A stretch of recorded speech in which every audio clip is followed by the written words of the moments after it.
Welcome to the Overland Sea podcast. Today we are talking about the home fixture against Manchester City.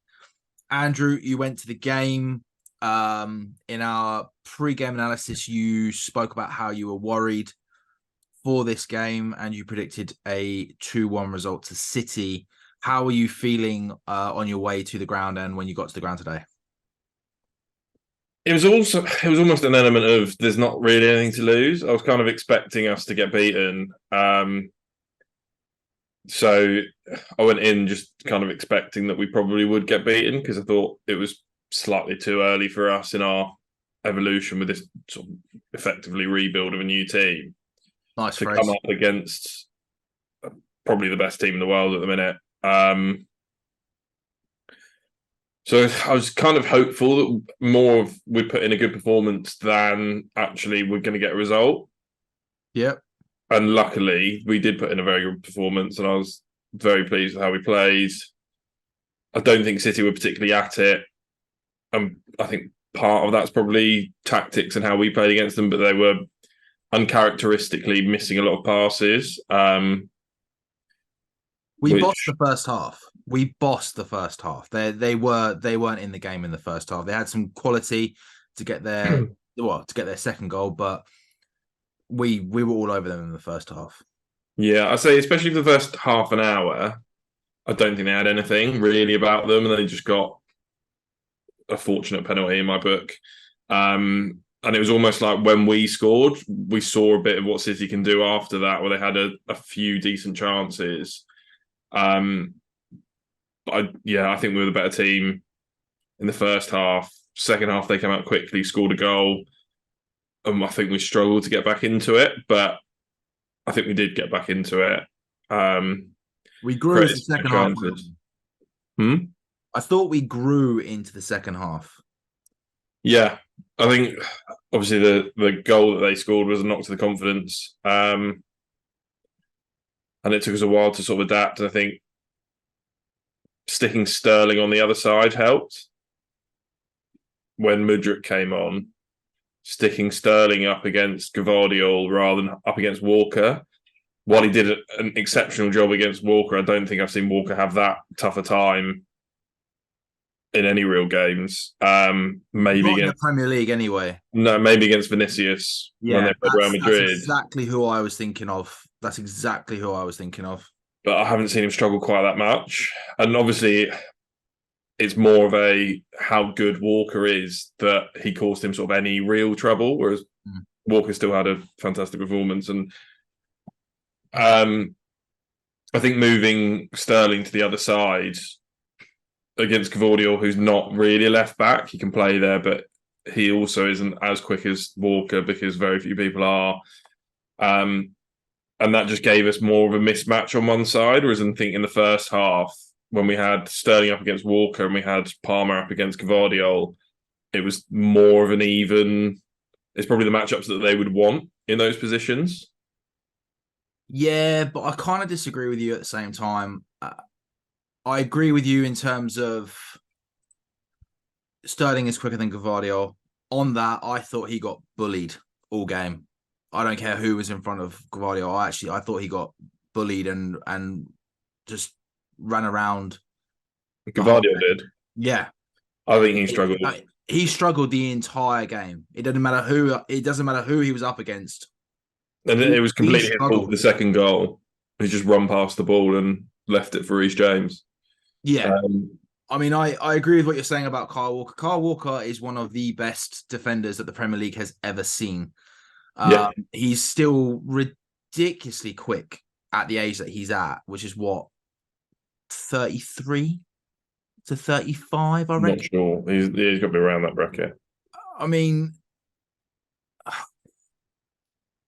I thought Sterling was actually more effective on the left. I think the thing that really kind of helped us on the right was the creativity and the quality that we have on the right with regards to whoever plays the right midfield. In the beginning, it was Cole Palmer and Reece James. Like that partnership just looks mouth-watering, and the fact that it's still growing is brilliant. I thought Gusto did well to kind of emulate what James was doing when he was on the pitch. and still putting that pressure on. He does have quality. Unfortunately, he missed his opportunity in front of goal. I don't think it was an awful strike, but could have done a little bit better.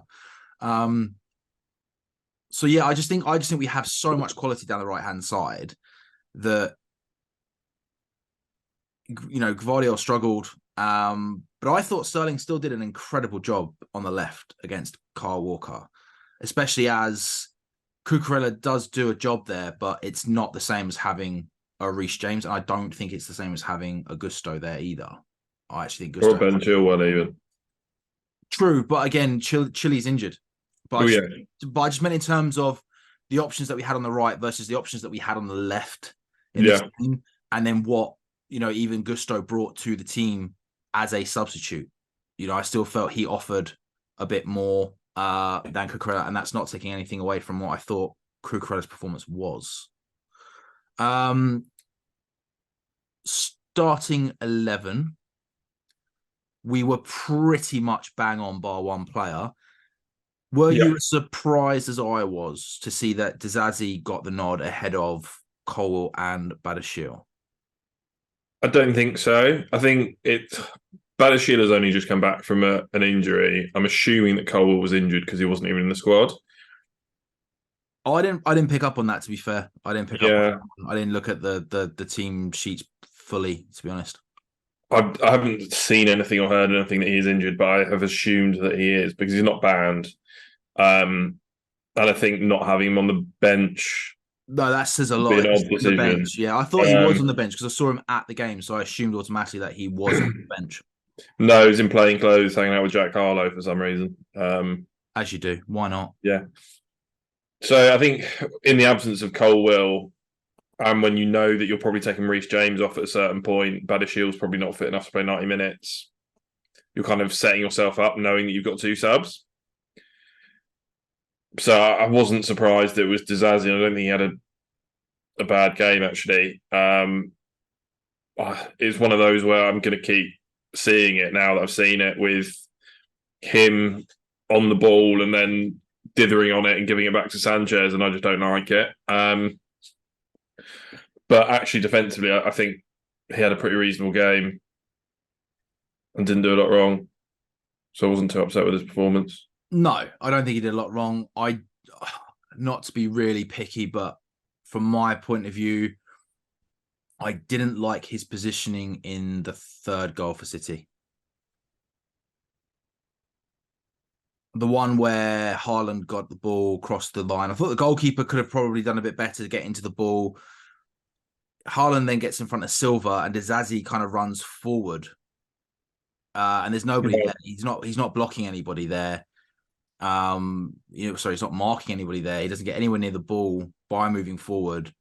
And I just felt if he stayed where he was, I think he would have got in front of Haaland to stop him getting the ball, because Silva's by this point behind him. That's my only real criticism. That is it. I mean, like I said, it's a bit pernickety, but it led to a goal, and I just noticed that. And for me, I just thought his positioning could have been a bit better on that one. But other than that, I thought he had a solid game, good tackles.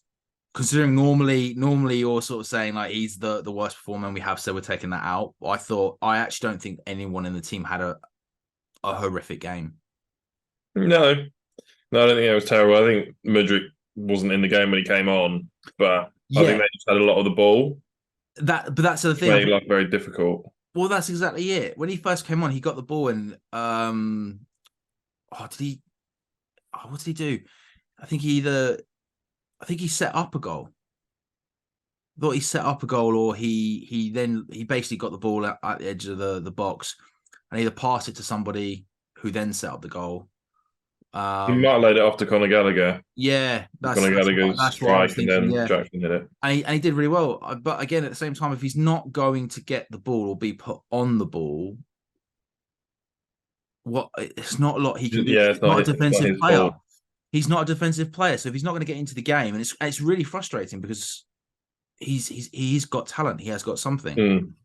Right, let's go through some of the goals and the decisions. The first goal for City, that if I'm correct, because I watched on TV, that would have been right in front of you guys where you were sitting. I mean, obviously Huh? Opposite side. Opposite side. Okay. Yeah. What did you think from what you saw?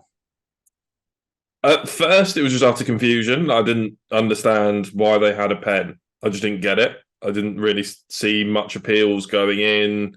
To be honest, it was the same on the TV. Thiago Silva headed the ball away, and I was just like, right, well, that's corner, fine. Um, and then at the time, because I was so unsure what it was, I actually loaded Sky Sports up on my phone. I was trying to see like what on earth has happened that he's given a pen here. And it's soft. I think I've heard a lot of the analysis after the games, and I think it is a soft one. It's 6 of one, half a dozen the other at the start. Cucurella comes off worse and tries to recover and grabs some of Haaland. I don't think, if you look at the way that he fell, what Cucurella was doing makes him fall that way. He's just gone over because he knew he wasn't getting the ball, and I think it's a different story if he would have won a header there and potentially scored a goal. But there's no chance that Thiago Silva's not heading that away at that point. We know that he headed it away. So to give them a penalty and an almost certain goal for something that is 6 of one, half a dozen the other at best. Some of the analysis that I've heard was that Haaland fouled Cucurella first. Yep. I think there's an argument to say that Reece James was fouled by Doku, and I caught that from Mark Goldbridge having a rant after the game as well. And I just think it's a bit of a bitter pill to swallow that when I think we were the better team at that point. They hadn't really done a lot. No, they did nothing at that point. They did absolutely nothing. And it just felt like another Anthony Taylor just constantly giving the other team the benefit of the doubt at all times and thinking the worst of Chelsea. And I think when you're in games that are this big, that are this difficult, like it's always an uphill battle for us to win that game. And I think it's not right. Him refereeing that game was an abysmal decision. Mate, it's the biggest game of the weekend. When I turned on the TV and I saw him, and I just thought, I was like, fuck's sake. The only thing that I could see potentially going well was apparently he got demoted to the Championship last weekend. Yeah. So with that being said, I was like, right, you've been demoted to Championship, and I thought in my eyes, like, do you know what? This could be the fairest game he ever calls for us. Because if he has another shocker or there's too much controversy, he's going to get punished again or should be punished again. Overall, I don't think he had a bad game, Taylor. With that, I don't know. I don't think it was even him. It was I think it was VAR that called it because Taylor. No, he gave the pen and they stuck with the on-field decision.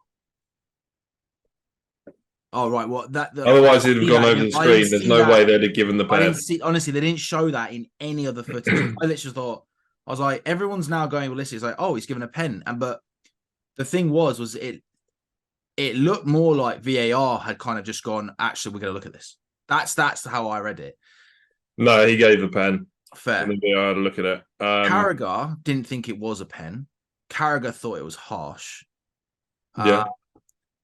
And at the beginning of the play, before or while the whole Reece James, Caicedo, Doku collision happened, you can see both players have actually got a hold of each other. They with the same arm. So with Cucurella's left arm and Haaland's right arm, they're literally holding on to those arms of each other. Yeah. Just as Haaland makes his run, it's subtle. It is subtle compared to what Cucurella did. He does give him a little tug to then go. Yeah. And then obviously by that point, Cucurella's trying to recover, I should say. And by that point, it's a bigger pull. You're right in terms of the way he falls. And I don't think he's getting the ball. If he gets the ball, I think he's clattering into Thiago Silva to get that ball. And then if that's the case, we should probably get a free kick. It was harsh. I thought it was a harsh pen, but, it just seems to be the way the game's going at the moment, unfortunately. Yeah, it just feels like difficult for us to get a decision always. And I just don't think if that's the other way around, I And no, do you know what? To be honest, I think we're not getting that free kick in the middle of the pitch. The Cucurella challenge on Haaland, I don't think we're getting a free kick for that in the middle of the pitch. There was plenty of opportunities where we were pulled back and the ref just gave nothing. Well, he gave a few advantages for some stuff. Cole Palmer got a couple for being pulled back. But I just think everywhere I listen at the moment, all I hear is VAR and referees. That's all I hear about. And and no one's happy at the moment with the way the VAR has been run, or the referees, the job that the referees are doing.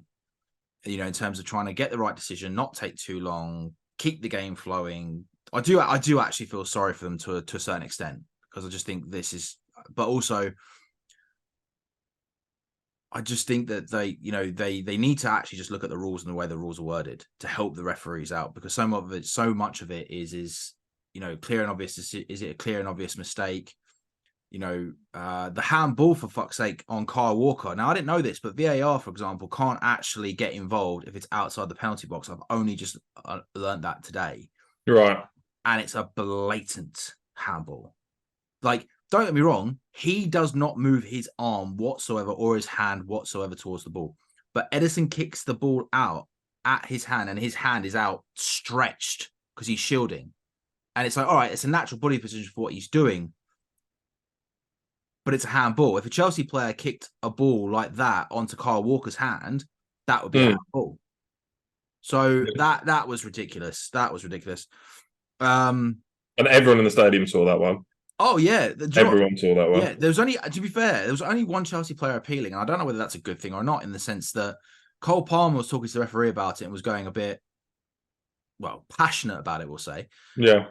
The other place, because at this point I think Cole Palmer was moved into centre attacking midfield, but I was quite impressed in the sense that I don't know whether they saw it or not, but the Chelsea players carried on and continued to put pressure on the City players when we didn't get the ball back. So from that instance, I was actually quite impressed as playing for the whistle. But yeah, I mean, you saw the stands just go ballistic on TV. There's every single person stood up and went mental. And then they show you the replay, and you're like, how's the linesman missed that? How's everyone missed that? Chelsea's first goal, I was so impressed. The header by Silva. I'll tell you what, I was impressed. I don't get me wrong, I know it's a set piece. I can't remember the last time we scored a fucking set piece. I mean, no, seriously though, like, when you thought about it, even Ronnie was just like, I can't believe Silva scored. I'm so happy. And I was like, yes, I know, it's a set piece. But what I was really impressed about more than anything else was the movement. I've been screaming for more movement in the box. And on top of that, not only did we get more movement, we actually had our players blocking their players and making it difficult for them to pick up, our attacking runs. And I mean, Silva had a clear shot.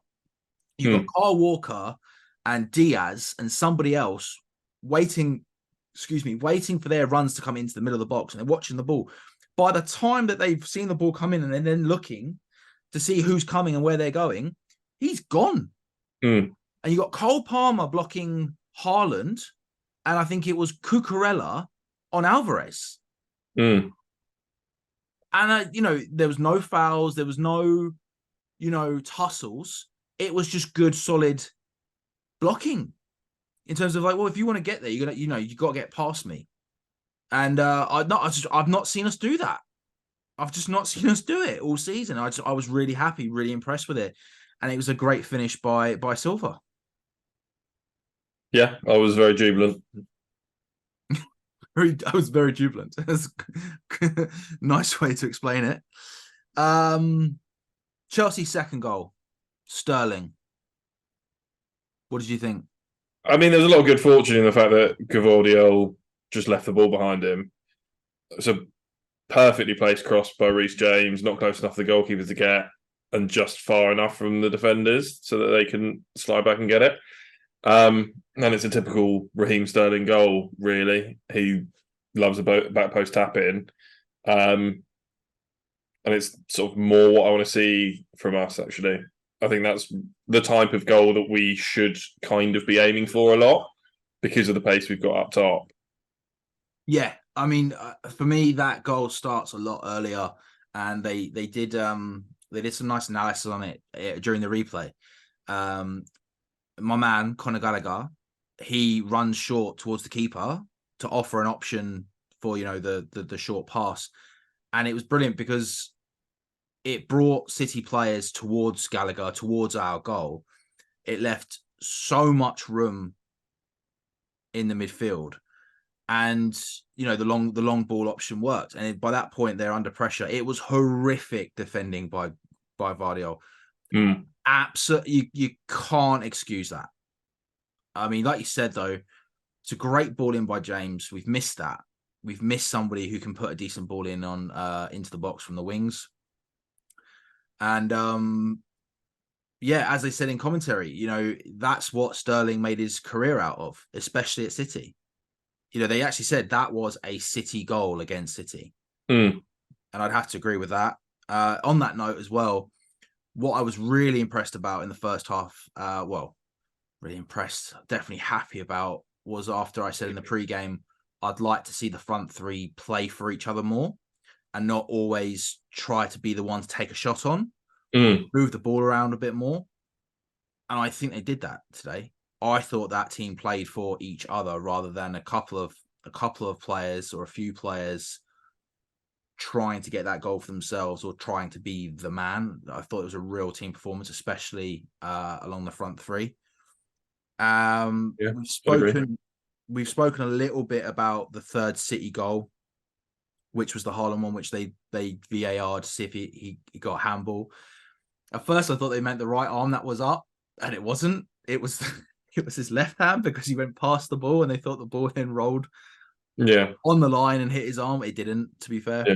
But, if it was, it wasn't clear, so you can't give it to them. It was a typical City goal. Frustrating. Do you think we could have done any better with that? Because I was at the game, I watched the replay, but I think that's a goal that you just end up conceding against a good team. I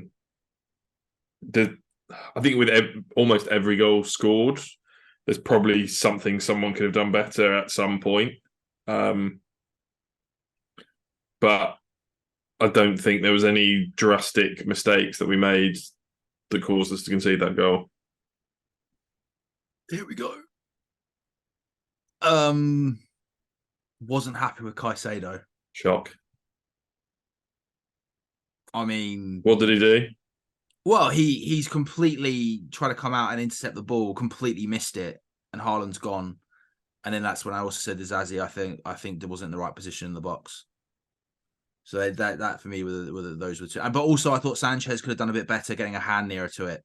So for me, I thought there was three things there. But yeah.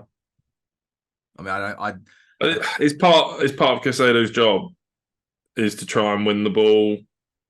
No, aggressively win the ball. I know that's the job role. Sometimes fair play for him to go for it. No, fair play for him to go for it. That is the job role. I mean, I'd like to see him do his job a bit better, but that's just me. No defensive midfielder is perfect. Some of them miss them. No one's perfect. No one's perfect. But I still wasn't overly satisfied today. Yeah. Cruel fourth goal by Man City with a deflection. Yeah, part of me thinks that's going wide. If he doesn't stick his foot out. Really? Part of me thinks it's going wide. I didn't get that impression. I didn't really look for it. I'll have another look. It looked like it was just inside the post from the angle behind the goal. It looked like it was just inside the post, but it looked like it was going that way. Yeah, I know what you mean. Away. Maybe it goes in, maybe not. It is just unfortunate and something that happens. You take enough shots, eventually one of them go in. Unfortunately, it did. Yeah, I mean, 2 deflected goals in 2 games. You can't do an awful lot about deflected goals, I don't think. Silva's one of the best defenders ever. And you're right. I think it's just one of those things that happens, unfortunately. I I said, I'll have another look and see if it is going to go wide. Then you got the penalty by Palmer. Mm. Clear penalty? Huh? Clear penalty? Cast iron pen for me. Yeah. If Diaz touches the ball, he barely touched it. The ball doesn't move. I don't think he touches it, to be honest, mate. And bro, you're still on goal. I think he Sterling, got. No, it wasn't Sterling. Sorry, it was Broja. You're right. Bro, yeah. I think he gets the tiniest amount of touch on it, but all he does is stop the ball where it is and take some of the momentum away. Broja is still very much in on goal if he doesn't take his leg. So I think it's a cast iron. To be honest, if he doesn't take the man, Broja's going around him. Because he stopped dead. He's not even going around him. He's sliding past him. Yeah. And all he's got to do is hit it at that point. So I think it is. Yeah, I think it's a cast iron pen. It's denying a goal scoring opportunity. He's obviously made an attempt to get the ball, and I think he does just about touch it, but it's a cast iron pen. I was very upset with how long it took for us to be able to take that penalty. Two, the fact that the ref was just allowing basically the entire City team to swarm him for the entire time that was there. Didn't book anyone, and then books Jackson for some coming together with. He booked. I don't know what happened. And he booked Grealish because I was honestly going to say this was what is it when you said like in the last game in the post game for Spurs where you're like, what is it about two players pushing each other and then they both get booked, and then the same thing happened again. I thought Kyle Walker and Disasi might have got a booking as well. Kyle Walker was irate and going for Disasi. He was a bit cooler, but they were having words. And yeah, I thought Kyle Walker could have got a booking, to be honest, just because he was actually like trying to get to him. I'm glad Jackson got pulled away. Yeah. Well, the referee even says Kyle Walker. Did Jack Grealish get booked, did he? Yeah. Yeah. Because he basically, the foul that Caicedo did on him, that Caicedo got a booking for, he did 10 minutes later. The exact same foul. I actually think, do you know what? I don't know if it's the right phrase. I think he's a bit of a dirty player. And I don't necessarily mean in terms of like all of his challenges, but just in terms of the way that he plays the game. I've never liked it. I don't like him. Like in terms of his soft fouls that he receives, he then gets annoyed when players get fouls against him in the same way. He gets away I don't with challenges as well. I don't think he's a dirty player. I think he's a bad tackler. And he gets away with stuff. Like I said, I don't think dirty was the right phrase. Today, so. Yeah, I don't know if dirty is the right phrase. I've never liked him. When he came on, I was like, don't you dare fucking score. Don't you dare. But I thought it was a cast iron pen. They were surrounding the referee and he did nothing about it. Well, that was the thing. Like all the City players were pushing. The reason it started was all the City players were actually pushing the Chelsea players away and trying to get the Chelsea players away from the referee. Yeah, while 6 of the other ones circled him and started having a go. Well, and that's why Jackson was like, no, I'm not going anywhere. And that's how that started. And he had to get pulled away. And then the other thing that annoyed me about that was they were all surrounding the referee. So what does the referee do? Go and stand on the penalty spot and let them all kick the penalty spot up for a bit. And it's just like, have a bit of fucking common sense. Well, the funny thing was Palmer got done for that, apparently, before Haaland's penalty. That's why Palmer got booked. I didn't even know that he got booked. Yeah, he got booked for that, apparently. They announced it after the penalty because it went unnoticed. Then as they kicked off again, they were like, oh yeah, Palmer's been booked, and they think it's because he got caught scuffing up the penalty spot. Right. So the ref thought he'd give them the chance to do it while they surrounded him and not book anyone for one, kicking up the penalty spot, and two, surrounding the referee, which I thought you weren't allowed to do anymore, but apparently you are if you're wearing. Well, you're not. And you know what? I actually think it's I've said this to you before. I've probably said to you loads of times. I actually think it's one of the easiest things to get out of the game, in the sense that if any player comes up to you, and especially runs from a ridiculous position to come running up to you, just book them. Yeah. Just book them because I tell I you, understand, like, if the captain book comes 'em. over, has a word, and goes, "Can you just check this for me?" The Fine. captain should be allowed But to go over. 6 of them running around, Yeah, so, and on what is a cast iron pen, like, it's not exactly. I even don't know something what to they've got complain to about. argue. What have they actually got to argue? I don't know. Yeah. So yeah, I was very disappointed in that, and I'm glad that Cole Palmer put it away because It was a I'd have great been penalty. furious if he slipped and fell over because Yeah, they kicked up the penalty spot. it was a great penalty though. Much Cracking better than the pen. one against Tottenham. Yeah, yeah. The one against, well, Don't yeah, know. I don't get me wrong. It went in. It does the job. It was, but that was a great penalty. Even the yeah. commentators were going like, "That is a great penalty. Like you're not stopping that penalty." Under the circumstances as well, Yeah, against his old club, 91st minute to draw it level was very yeah. impressive. Especially as people then by that point after Rodri's goal were going, Over. yeah. So it was good. Overall, what did you think about our performance? I thought it was probably the best performance we've had all season. 100%. I think it was, and partly that might just be because we took our chances when we had them. But yeah, I think admittedly City weren't playing particularly well, but I think we've got to give some of the credit for that to our players because I think the way that we set up, we made it very difficult for them.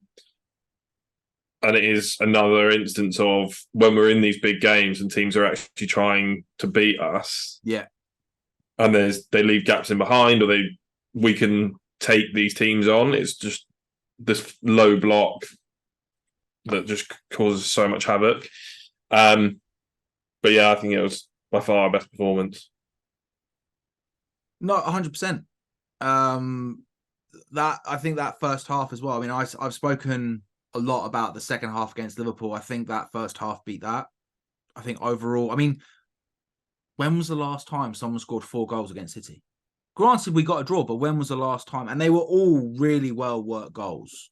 Yeah, Like it's I, not. it, Granted, one was a pen, but I mean, it wasn't like we got the slightest bit of luck. They were right. There's one mistake by Vardiol, but let's face it, it's City. They would normally then get still somehow defend it or save that.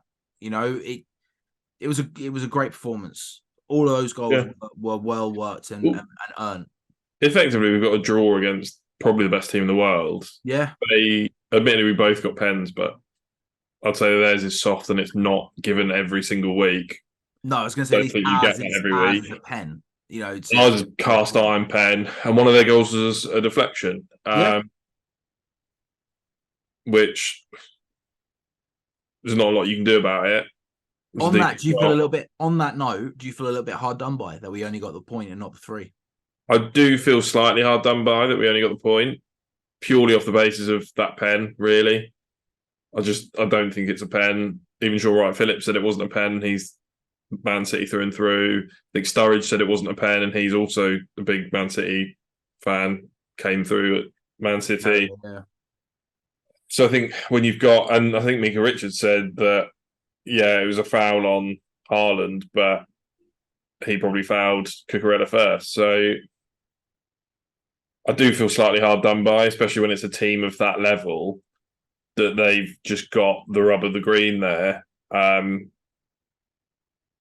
our backyard when we're always going to be struggling, and I think we're on top. And realistically, there was no danger there because Silva headed it away. So on that, I am slightly upset. But we've come away with a lot more than I thought we were going to get. And that's a much better performance than I thought we were going to get out of Chelsea. So there is a fair amount of positivity about the performance. I think there's lots of positivity. I think all we've got really from that game is positivity. My only gripe about it is in terms of us not getting the 3 points is, I mean, don't get me wrong, we both said City were gonna win this game. You said 2-1, I said 3-1. So we would have probably bitten someone's hand off for a draw. My only real gripe about it is like we know what we can do against teams who want to play against us. So from that instance, you're going take the fact that it's City out of the equation.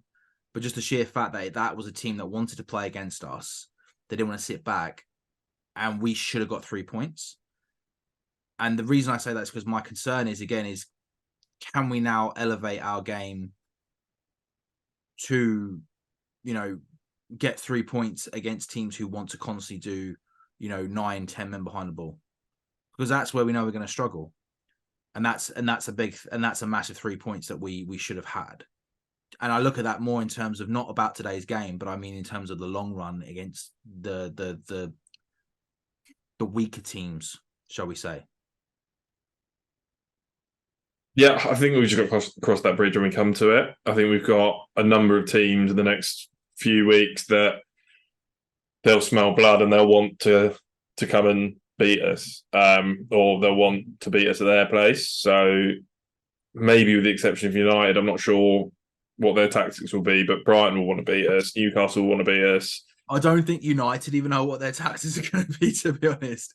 And that's not because of when the game is, but I just think in terms of the position and the situation that they're in at the moment.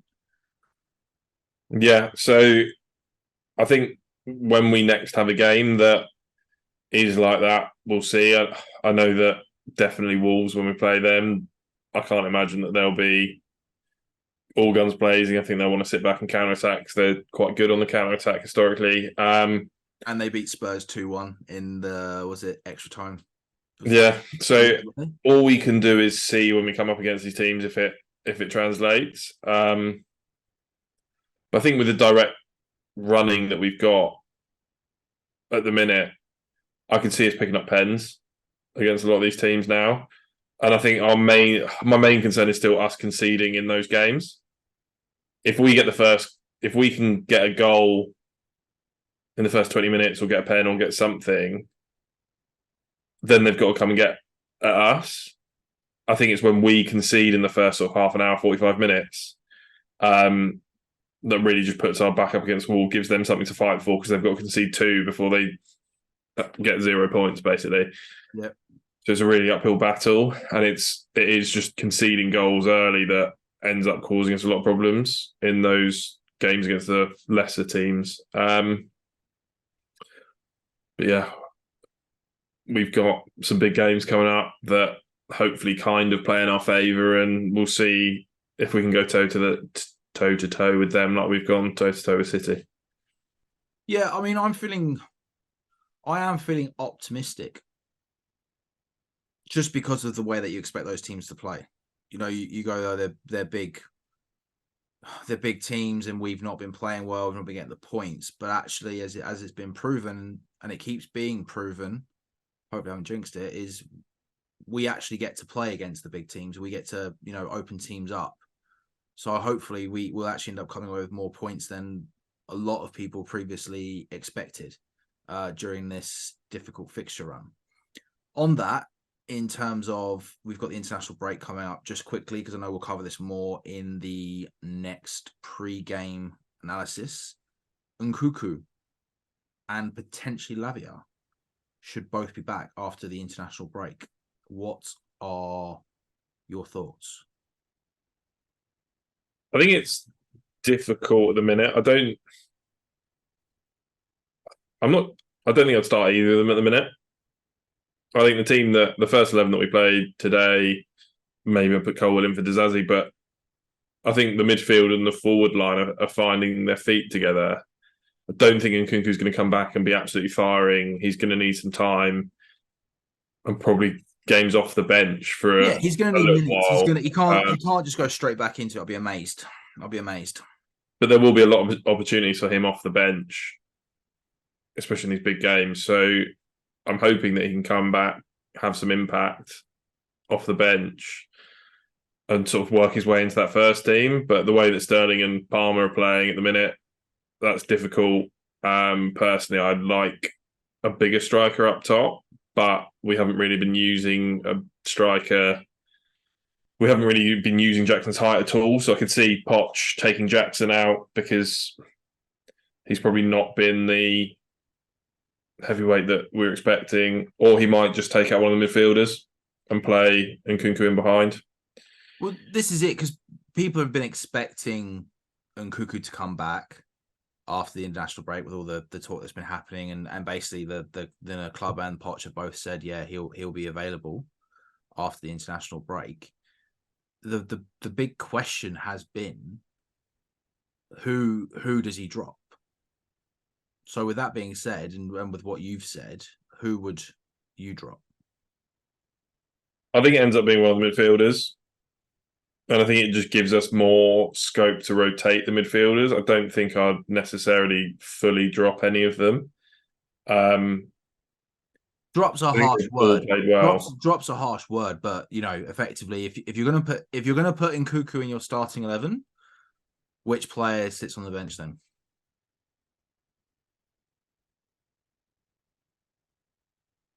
Difficult. I think at the minute there's an argument to say Enzo. I think if out of the midfield, he's the one that hasn't been playing to the level that I'd expect of him. And maybe he could do with a break, especially after the international break when he's flying to South America. That I agree with. However, and I can't believe I'm only just saying it now because it just feels like I'm being petty and I'm being like, oi, no. I actually thought he had a great game today.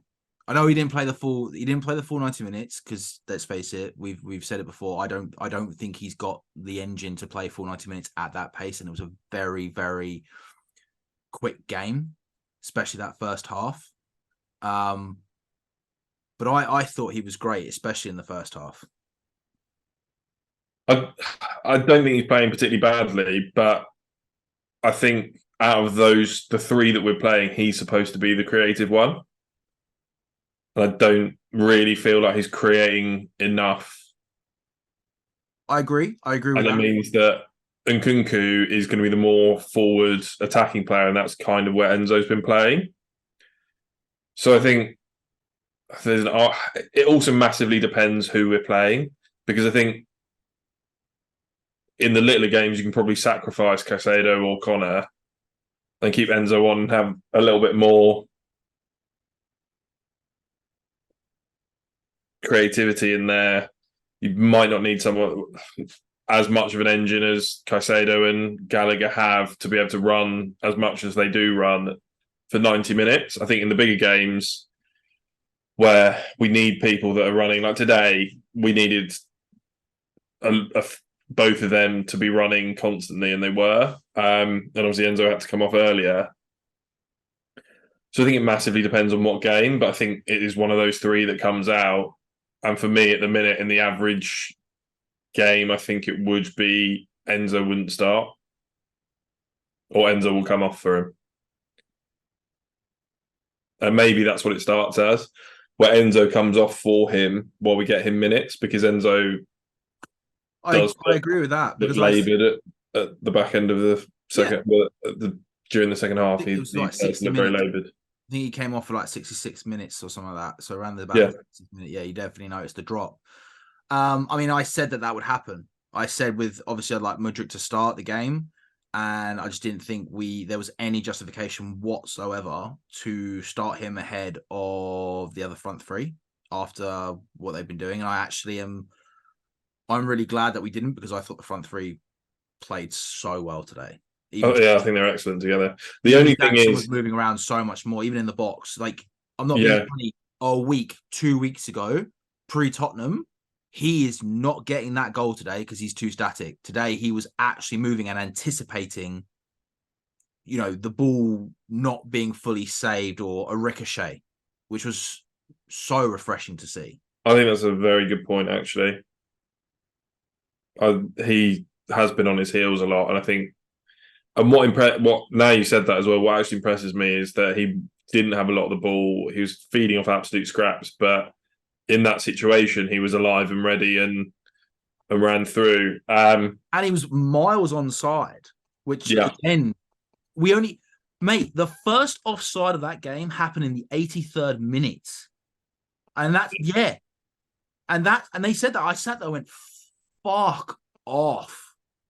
I was like, that's impressive considering how many times Raheem's offside, how many times Jackson's caught offside in a game.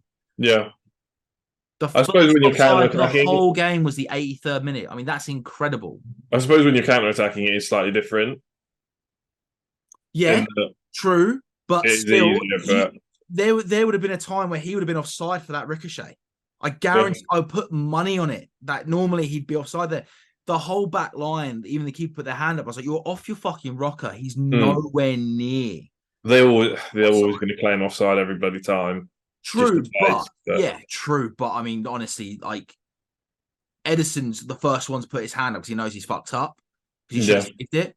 But like even from the goalkeeper's positioning, you can see he is behind the yeah, defender. Like, and I was so impressed. And also Palmer was there. One of them, I'm just so glad they didn't fucking run into each other and fuck it up, if I'm brutally honest. There's a moment where I was like, no, one of you. And Palmer backed out and Jackson netted it. And yeah, it's those little things that we've been talking about that really came into this game that I hope now continues. Because granted, you can say we got lucky against Spurs with having those two players sent off and then two big injuries, and we won 4-1.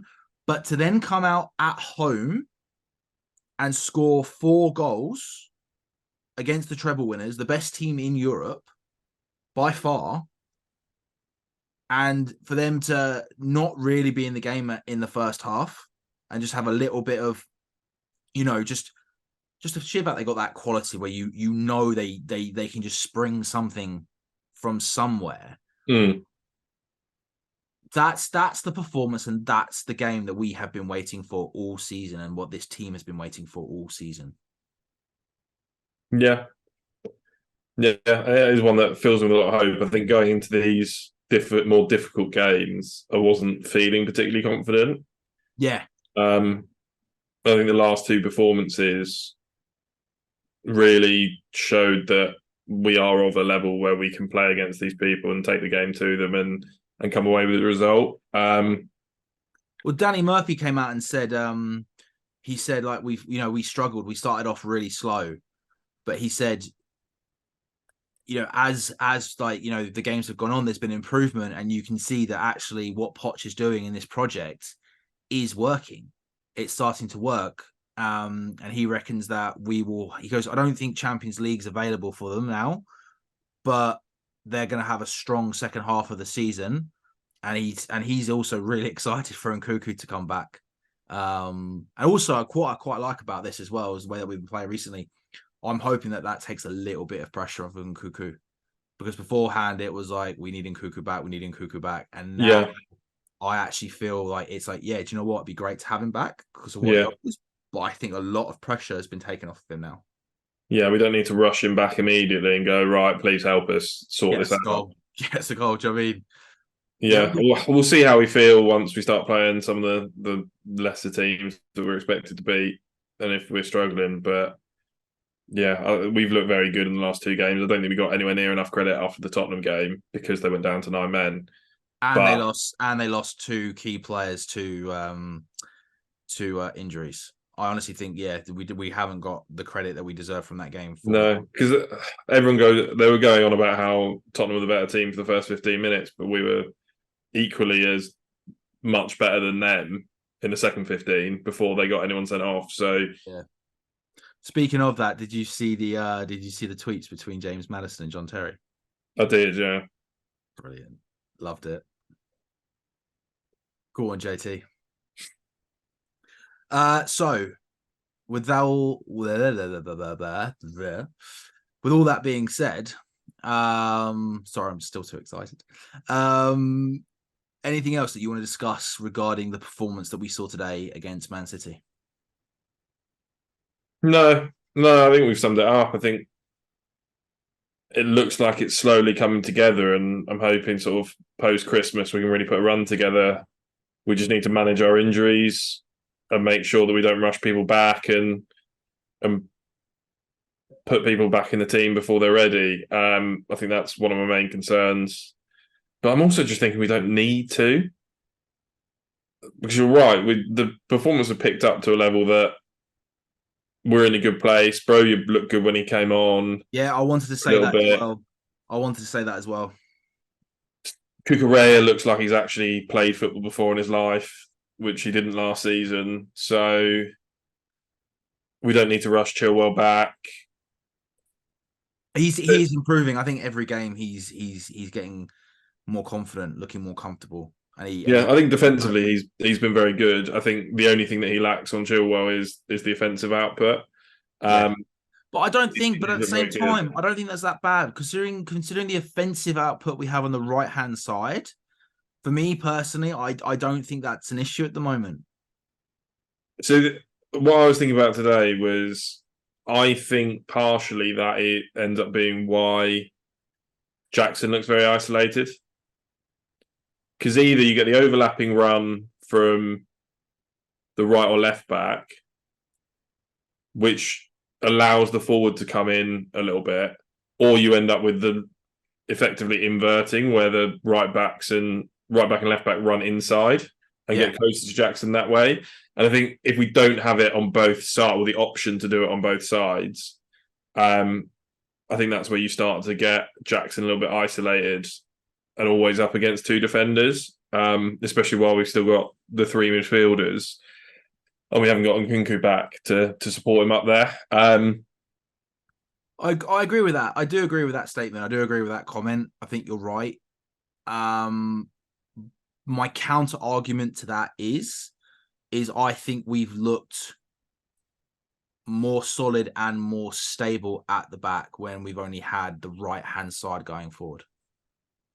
Not that he hasn't gone forward. Obviously, he's gone forward.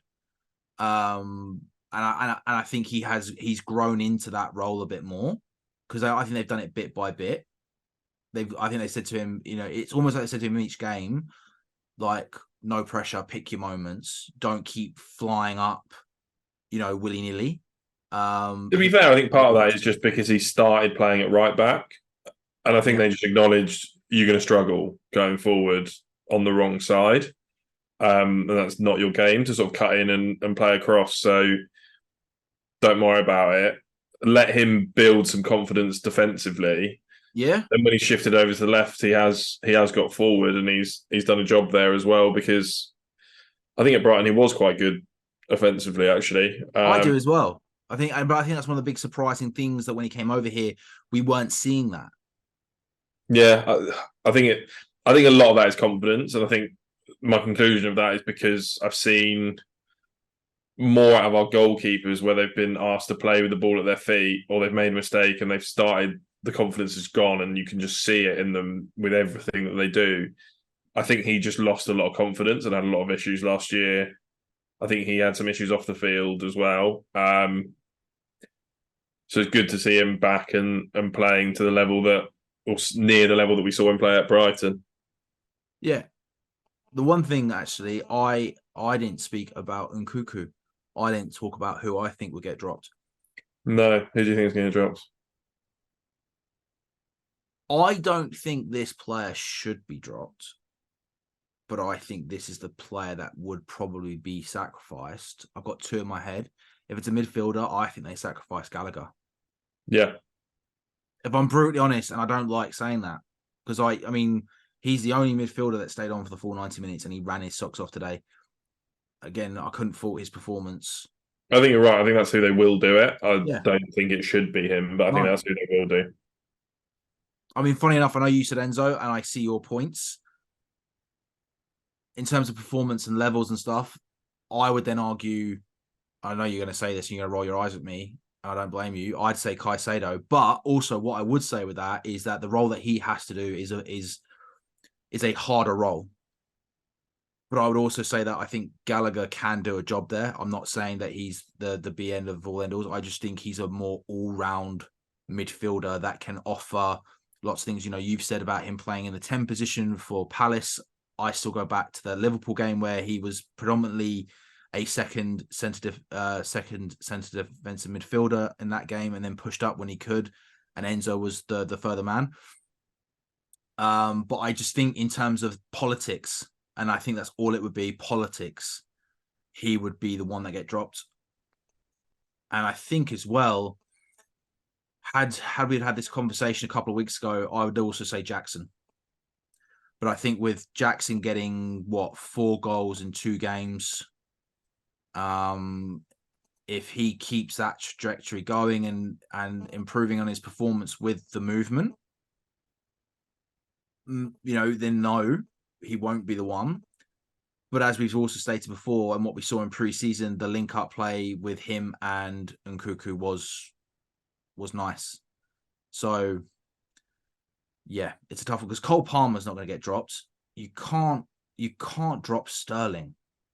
Not a minute. I think both of them, it sends the wrong message. Drop them, and you're right. I think it sends the wrong message. Drop Jackson as well. Yeah. And I agree. I want to see them both on the pitch at the same time because I do want to see if that was the other teams. It's preseason. The other teams aren't really going, and it was easy, or whether there is a genuine. Those two can play really well together. Yeah, I think before that Liverpool game, I'd had real concerns with Conor Gallagher playing that sort of CDM role. But he showed a lot of maturity in that game, and I thought he was by better players. I think he showed maturity the whole season. I think, again, I know I sound like a broken record, but considering that this guy has had to fight to keep his shirt at this club, he's not put a single foot wrong. He's then also had to be the third captain he's the third captain. He's been captain for most of this season because of Reece James and Chilwell. He's now even using that leadership that he's gained in games when he's not even the captain by just saying, like, guys, no, slow down. He keeps a cool head the entire time. He doesn't really get rattled up or riled. I just think it'd be so harsh if he gets dropped. But I just think from a politics wise, when they're going to go, well, we've spent 232 million on the other two players combined. Yeah. Yeah. So I think it's also difficult when we're playing once a week as well, because the rotation, if we were playing twice a week having Champions League football, you would rotate them. Absolutely fine. Everyone get a lot of football, but when we're playing once a week, there's no excuse not to have your best team on the field. Yeah, don't worry, mate. We've still got the League Cup.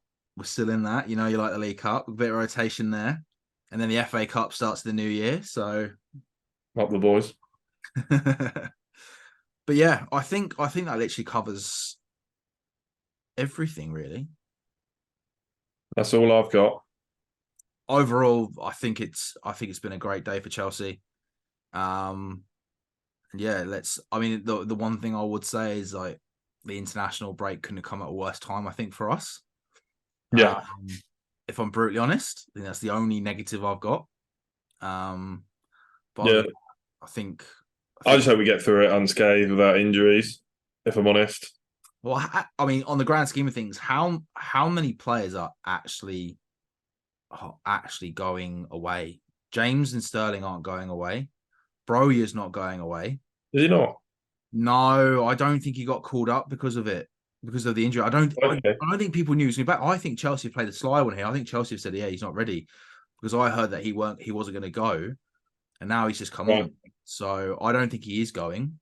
Disasi's not going, because they mentioned that in the game today, and they said, they thought he would because they're already through, and that might have been some good games for him, but he's not going away. Cucurella's not going to go away. Don't know if Thiago Silva's leaving at the moment. Probably not. So that's the defensive line. The defensive line's not going anywhere. The goalkeeper's not going anywhere. Probably Caicedo and Enzo. Yeah. Palmer's not going anywhere unless it's an under-21 game. He'll go to the under-21s. I'm sure they'll coincide. Fair. Colwill might be going to that if he's fit. Yeah. Gusto will go under-21s for France. Yeah, fair. So that's 3 players. Mudryk will go. Mudryk will go. But again, I don't know how much game time he will get, because obviously he's just come back from injury. So hopefully it's just a bit more fitness for him. Sterling's not going. Jackson, don't think he's going anywhere. I think he will. I think he starts for Senegal. Just not heard him go. I've just not heard him going on the internationals before. Madueke will be away with the under-21s. Big Les will be away with the under-21s. Maatsen, I think, has been getting some call-ups. It might have been under-21s, but he was going somewhere. I mean, realistically, the main ones I'm concerned about are Fernandes and Caicedo. Yeah, I'm more most of the rest of the starting 11, you're right, either aren't going away because they play for a Spain or a France and haven't performed at that level. Or, I mean, maybe Thiago. I don't think Thiago Silva's retired yet, so he might still be playing. I think he still plays. Bit part. Sometimes he gets called up, sometimes he doesn't. Or does he? Yeah, I think that's more just to do with And I think the other one is Mudryk. I'm slightly worried that he'll get called up and get injured again. Yeah, I'm worried about that. Yeah, any injury, anytime someone's just come back from an injury, you're always worried. I think the biggest one is you're right, Caicedo and Enzo, but I don't think it's from an injury perspective. It's a jet lag perspective. Yeah, well, I think it's both, to be honest. I think Enzo could definitely do with a rest. Yeah. But I think he ends up playing 90 minutes for Argentina basically every time. So we'll see. Fingers crossed we get through it unscathed. Fingers crossed indeed. Right, with that, thank you all for watching. Like, share, subscribe, follow, notification button, and stay tuned for the next installment of the Overland and Sea podcast.